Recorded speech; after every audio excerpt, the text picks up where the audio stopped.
ഇന്നി ആമന്തു ബിറബ്ബികും ഫസ്മഊൻ ഖീല ദഖുൽ ജന്നത ഖാല യാ ലൈത ഖൗമി യഅലമൂൻ ബിമാ ഗഫറ ലി റബ്ബി വജഅലനി മിനൽ മുക്രമീൻ.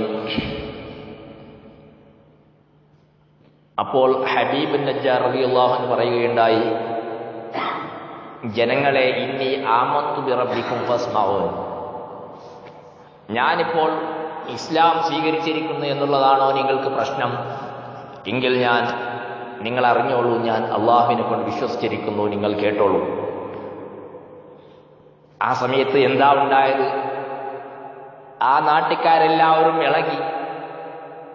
അവർ ചൂടായിട്ട് ഇയാളൊരു ആരാധിക്കുന്ന വീട്, ആ വീടിന്റെ അടുത്തേക്ക് വന്നിട്ട് ആ വീട് തച്ചുപൊളിക്കുകയും മാത്രമല്ല ഇയാളെ പുറത്തെടുക്കുകയും അവസാനം അയാളെ നിലത്തിലിട്ട് ചവിട്ടുകയും ആക്രമിക്കുകയും ഭീകരമായി ഉപദ്രവിക്കുകയും അവസാനം കൊല്ലുകയും ചെയ്തു.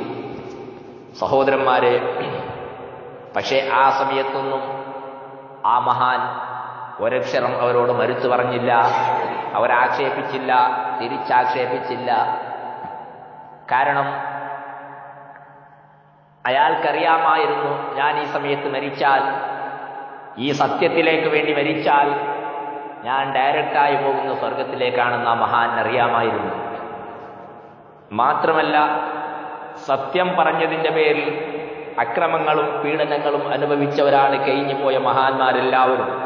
അള്ളാഹുവിൻ്റെ റസൂൽ തന്നെ പറയുകയുണ്ടായി, ഒരു നബി, ആ നബിയിനെ ആ നാട്ടുകാരായ അക്രമികൾ അടിക്കുകയും അങ്ങനെ അയാളെ മുഖത്തടിച്ചതിൻ്റെ കാരണം കൊണ്ട് ആ നബിയുടെ മുഖത്തിൽ നിന്ന് രക്തം വലിക്കുമായിരുന്നു. ആ സമയത്തൊക്കെ നബി പറഞ്ഞതെന്താണ്? അല്ലാഹുമ്മ ഗ്ഫിർ ലി ഖൗമി ഫഇന്നഹും ലാ യഅലമൂൻ, എൻ്റെ ഈ നാട്ടുകാർക്ക് ഒന്നും അറിയില്ല, അവർ വിവരമില്ലാതെ ചെയ്തു പോവുകയാണ്, പടച്ചവനെ നീ അവർ ശിക്ഷിക്കരുതേ എന്നാണ്. ഒരു നബി ഒരു സമുദായത്തിന് വേണ്ടി പ്രാർത്ഥിച്ചാൽ ഉടനെ ആ സമുദായത്തിനെതിരായിട്ട് എന്തെങ്കിലും ഒരു പ്രാർത്ഥന നബി നടത്തിയാൽ അതിലേക്ക് ഇജാബത്ത് കിട്ടും, ഉറപ്പാണെന്ന് അള്ളാഹുവിൻ്റെ റസൂൽ പഠിപ്പിച്ചിട്ടുണ്ട്. പക്ഷേ ആ ഒരവസ്ഥയിൽ പോലും അവർ അക്രമത്തിന് കേടായി ദുആ ചെയ്തില്ല. കാരണം ആ നാട്ടുകാർ നന്നായിക്കോട്ടെ എന്നുള്ള ഉദ്ദേശത്തിലാണ്. അപ്പോൾ ആ മഹാൻ അവർക്ക് വേണ്ടി, അവർക്കെതിരായി ഒരു ദുആയും ചെയ്യാതെ അവരുടെ നന്മയ്ക്ക് വേണ്ടി തന്നെ ദുആ ചെയ്യുകയുണ്ടായി. സഹോദരന്മാരെ, അങ്ങനെ ആ ഹബീബ് നജ്ജാർ എന്ന് പറയുന്ന മഹാൻ മരണപ്പെട്ടതോടുകൂടെ അല്ലാഹു സുബ്ഹാനഹു വ തആല അയാളെ സ്വർഗത്തിലേക്ക് അടുത്തുകയാണ്. പരിശുദ്ധ ഖുർആന്റെ യാസീന്റെ ആയത്തുകളാണ് ഖീല ദുഖുലുൽ ജന്ന. അല്ലാഹു തആല അയാളോട് പറയുകയുണ്ടായി, നിങ്ങൾ സ്വർഗത്തിലേക്ക് പോകണം.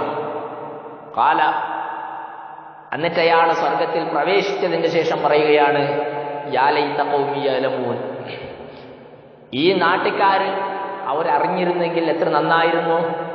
ഞാനിപ്പോൾ ഉള്ള ഈ അവസ്ഥ, എന്നെ ഇവർ കൊന്നാലും എന്നെ ആക്രമിച്ചാലും ഞാൻ മരിച്ചാലും ഞാനിപ്പോൾ സ്വർഗത്തിലാണ്, ഞാനിപ്പോൾ അള്ളാഹുവിൻ്റെ അനുഗ്രഹത്തിലാണ്. വഹുവ ഹയ്യും ഫിഹാ യുർസഖു, അയാൾ സ്വർഗത്തിൽ ജീവനോട് കൂടെ മാത്രമല്ല സദാസമയം അയാൾക്ക് ആഹാരം കിട്ടിക്കൊണ്ടിരിക്കുന്നു, ഭക്ഷണം കിട്ടിക്കൊണ്ടിരിക്കുന്നു. ഈ നിലക്കുള്ള ഒരു അനുഗ്രഹത്തിലാണ് അയാളുള്ളത്. ഇത് കണ്ടിട്ട് അദ്ദേഹം പറയുന്നു, ഖീല ദുഖുലുൽ ജന്നത ഖാല യാ ലൈത ഖൗമി യഅലമൂൻ ബിമാ ഗഫറ ലി റബ്ബി വജഅലനി മിനൽ മുക്രമീൻ. ബിമാ ഗഫറ ലി റബ്ബി, എനിക്ക് അല്ലാഹു എൻ്റെ എല്ലാ ദോഷങ്ങളും പുറത്തുപോയി. വജഅലനി മിനൽ മുക്രമീൻ, എന്നെ അല്ലാഹു കറാമത്തുള്ള മഹാന്മാരിൽ പെടുത്തി. എവിടെ നാം ചിന്തിക്കേണ്ടതുണ്ട്, ഇത് പരിശുദ്ധ ഖുർആന്റെ യാസീന്റെ ആയത്താണ്. ആർക്കും തള്ളിപ്പറയാൻ പറ്റുന്ന കാര്യമല്ല. അള്ളാഹുവിന്റെ വഴിയിൽ ഒരാൾ ജീവിച്ചാൽ, അള്ളാഹുവിനെ പേടിച്ച് ജീവിച്ച് വലിയ പദവിയിലേക്ക് ഒരാൾ എത്തിയാൽ, അവർ മരിച്ചാലും അവർക്ക് കറാമത്ത് നിന്നു പോകൂല എന്നുള്ളത് പരിശുദ്ധ ഖുർആന്റെ ആയത്താണ്. വജഅലനി മിനൽ മുക്രമീൻ, കറാമത്തുള്ള ആൾക്കാരിൽ അള്ളാഹു എന്നെ പെടുത്തി എന്നാണ് ഇവിടെ പറയുന്നത്.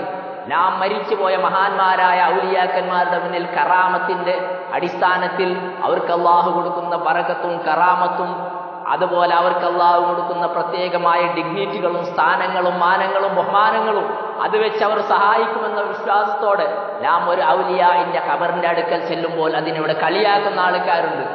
അവിടേക്ക് എന്തിനു പോകണം, അവർക്ക് എന്താ പ്രത്യേകത എന്ന് ചോദിക്കുന്ന ആൾക്കാരുണ്ട്. നമ്മുടെ ഇവിടെ ഉണ്ടെന്നല്ല ഞാൻ പറയുന്നത്, ഇന്ന് ലോകത്തുണ്ട്. പക്ഷേ ആ പറയുന്നവർ അവർ യാസീൻ ശരിക്കും ഓതാത്തത് കൊണ്ടാണ്, യാസീൻ അവർ അറിയാത്തത് കൊണ്ടാണ്. അപ്പൊ ചോദിക്കും അവർ കറാമത്ത് എങ്ങനെ ഉണ്ടായി? അത് അള്ളാഹു കൊടുത്തതാണ്. അള്ളാഹു സുബ്ഹാനഹു വ തആല കറാമത്ത് കൊടുക്കുന്നവനാണ്. സൂറത്ത് അർ-റഹ്മാൻ എടുത്തു നോക്കിയാൽ കാണാം, എല്ലാ വസ്തുക്കളും നശിഞ്ഞു പോവുകയാണ്, ലോകത്തുള്ള എല്ലാ വസ്തുക്കളും തീർന്നു പോവുകയാണ്, അറ്റുപോവുകയാണ്. കറാമത്ത് കൊടുക്കുന്ന ആദരവുള്ള വളർമയുള്ള പ്രതാപശാലിയായ അള്ളാഹു അല്ലാതെ ബാക്കിയെല്ലാം നശിക്കുകയാണ്. അപ്പോൾ ഔലിയാക്കൾ മരിച്ചാലും അമ്പിയാക്കന്മാർ മരിച്ചാലും സാലിഹീങ്ങൾ മരിച്ചാലും അവിടെ ഒന്നും സംഭവിക്കാൻ പോകുന്നില്ല. അവരുടെ ആത്മാവാണ് പ്രശ്നം. ആ ആത്മാവിന് പവറും കറാമത്തും കൊടുക്കുന്നവൻ അത് അല്ലാഹു സുബ്ഹാനഹു വ തആലയാണ്. അപ്പൊ ആ അള്ളാഹു മരിക്കുന്നില്ല. ഖുർആൻ പറയുന്നു ഇവിടെ ബാക്കിയാവുകയാണ്, വജ്ഹു റബ്ബിക, അള്ളാഹു ബാക്കിയാവുകയാണ്, അള്ളാഹു മരിക്കുന്നില്ല. ആരാ? അല്ലാഹു ദുൽ ജലാലി വൽ ഇക്റാം, അള്ളാഹു കറാമത്ത് കൊടുക്കുന്നവനാണ്. അപ്പൊ കറാമത്ത് കൊടുക്കുന്ന അള്ളാഹു മരിക്കാത്തത് കൊണ്ട് ഔലിയാ മരിച്ചാലും ഔലിയാന്റെ കറാമത്ത് നഷ്ടപ്പെടുന്നില്ല. എന്റെ സഹോദരന്മാരെ, ഇത് പരിശുദ്ധ ഖുർആനുള്ള കാര്യമാണ്. ഇപ്പൊ ചില ആൾക്കാർ പറയും അത് ആ ഹദീസ് വൈഫാണ്, ആ ഹദീസ് ദുർബലമാണ്, അത് അങ്ങനെയാണ്, അതിന് ആ കുഴപ്പമുണ്ട്, ഈ കുഴപ്പമുണ്ട്, ഇങ്ങനെയൊക്കെ ചില ആൾക്കാർ പറയുന്നുണ്ട്. പക്ഷെ ഞാൻ ചോദിക്കുന്നു, ഈ ആയത്തിന് ഒരു കുഴപ്പവുമില്ല. അള്ളാഹിന്റെ ഖുർആൻ ഒരിക്കലും കളവ് വരൂല, അള്ളാഹുവിന്റെ ഖുർആൻ ഒരിക്കലും വൈരുദ്ധ്യം വരൂല. ഈ കാര്യം ഞാൻ പ്രത്യേകം